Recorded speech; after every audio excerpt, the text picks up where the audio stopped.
گوجری زبان میں اپڈیٹ سنیے۔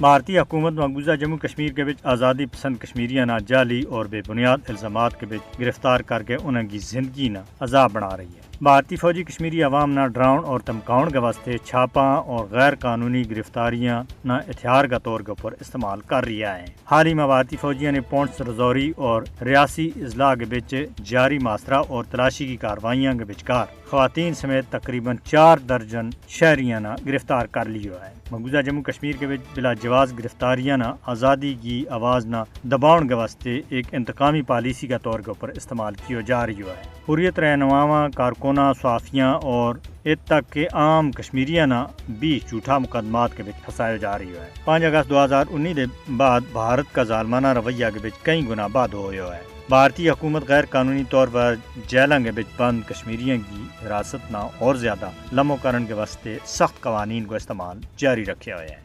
ہزاروں کشمیری کڑا قوانین کے تحت بھارتی جیلوں کے بچ بند ہیں اور انہوں کی حالت زار دن بدن بگڑتی جا رہی ہے۔ غیر قانونی گرفتاریاں اور نظر بندیوں کو مقصد کشمیری عوام کا جذبہ آزادی نہ دبانا ہے۔ محاصرہ، تلاشی کاروائیاں، چھاپا اور گرفتاری کشمیری عوام نہ زیر کرن کے واسطے مودی حکومت کی ناپاک سازشوں کو باقاعدہ حصہ ہے۔ بھارتی حکومت مسئلہ کشمیر کا حل کا تمام پرامن ذرائع نہ تباہ کرن کے اوپر تلے ہوئے ہے۔ کشمیری عوام نہ جدوجہد آزادی کی سزا دینے کے واسطے ریاستی دہشت گردی بھارت کی سرکاری پالیسی کو حصہ ہے۔ اس کے باوجود کشمیر کا رہنے والا اپنا حق کے واسطے ذہنی، فکری اور جسمانی قربانی دینے کے واسطے ہر وقت تیار ہے۔